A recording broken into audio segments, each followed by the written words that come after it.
नमस्कार। इस अंक में आप सभी का बहुत बहुत स्वागत है। शिक्षकों का मुसीबत थमने का नाम नहीं ले रहा। शिक्षक होना मानो गुनाह हो गया है। आखिर एक शिक्षक क्या क्या करे? स्कूल में बच्चों को पढ़ाए, SIR करे, जनगणना करे, मकान गणना करे, पेड़ गणना करे, पशु गणना करे, बच्चों को पोलियो पिलाए या खुद को शिक्षक साबित करने के लिए टेट परीक्षा की तैयारी करे। यह जानकारी सभी शिक्षक बंधुओं के लिए बेहद महत्वपूर्ण है, इसलिए वीडियो को अंत तक और ध्यान से जरूर देखिएगा। नागपुर महानगर पालिका ने जनगणना 2026-27 के अनिवार्य कार्य करने से इनकार करने वाले 10 शिक्षकों और प्रधानाध्यापकों के खिलाफ FIR दर्ज करने का आदेश दे दिया है। यह मामला नागपुर के सतरंजीपुरा जोन अर्थात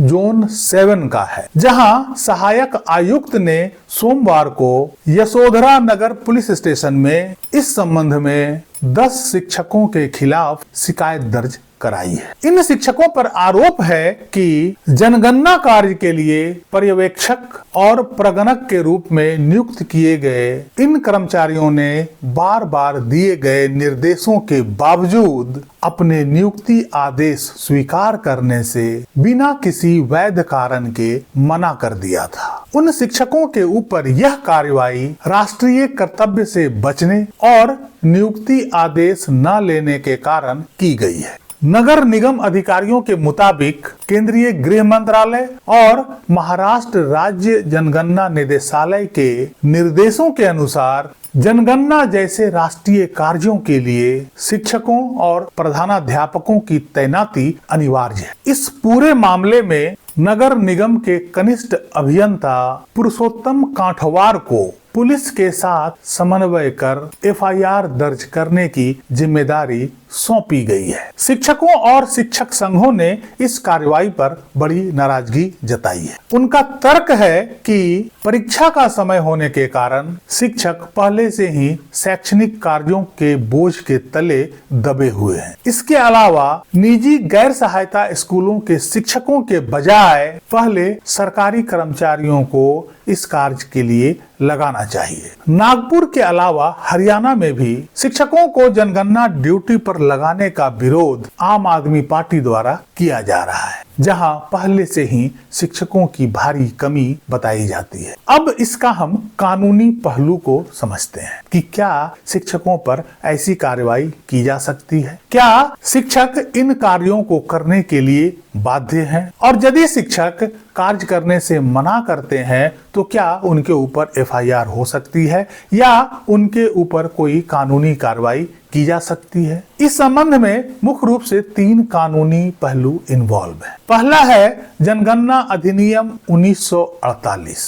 जनगणना अधिनियम 1948 की धारा 11 यह कहता है कि यदि जनगणना के लिए तैनात कोई अधिकारी कुछ ऐसी गलतियां करता है, जैसे यदि वो अपने कर्तव्य में लापरवाही बरतता है या बिना किसी उचित कारण के जनगणना कार्य करने से मना कर देता है या किसी अन्य व्यक्ति को जनगणना ड्यूटी करने से रोकता है या उसमें बाधा डालता है, जानबूझकर अनुचित और आपत्तिजनक प्रश्न पूछता है, गलत डेटा तैयार करता है या बिना सरकारी अनुमति के जानकारी को लीक करता है, जनगणना से संबंधित जानकारी को छिपाता है या उसे नष्ट करता है, तो इस अधिनियम की धारा 11 के तहत उसे दंडित किया जा सकता है। अर्थात इसके तहत उसे कम से कम 3 साल की सजा या 1000 रुपया जुर्माना या दोनों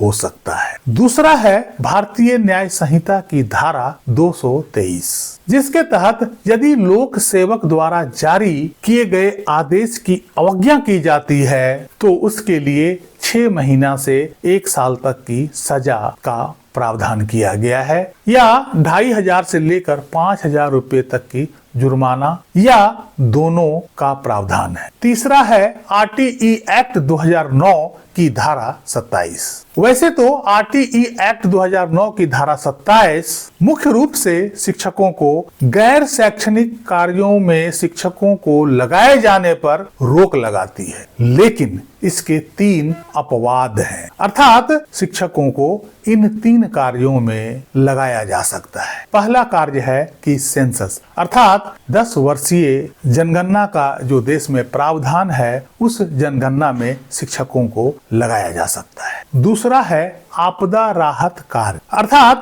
किसी प्राकृतिक आपदा या आपातकाल के दौरान लोगों को राहत पहुंचाने के कार्य में शिक्षकों को लगाया जा सकता है। तीसरा है चुनाव संबंधी कार्य। इसके अंतर्गत चाहे वो स्थानीय या पंचायत चुनाव हो या राज्य का विधानसभा का चुनाव हो या संसद का चुनाव हो, अर्थात चुनाव संबंधी किसी भी कार्य में शिक्षकों को लगाया जा सकता है। यही कारण है कि एसआईआर की प्रक्रिया को पूरा करने में भी शिक्षकों को लगाया जा रहा है। इसके अलावा आरटीई एक्ट 2009 की धारा 27 के अनुसार शिक्षकों को कोई और गैर शैक्षणिक कार्य में नहीं लगाया जा सकता है। यदि किसी शिक्षक को ऐसे गैर शैक्षणिक कार्यों में लगाया जाता है तो शिक्षक उसे मना भी कर सकते हैं, लेकिन इन 3 कार्यों में शिक्षक मना नहीं कर सकते हैं। यह उनके अधिकार क्षेत्र की बात। अब तो लगता है कि रिव्यू पिटीशन की अर्जी में एक कारण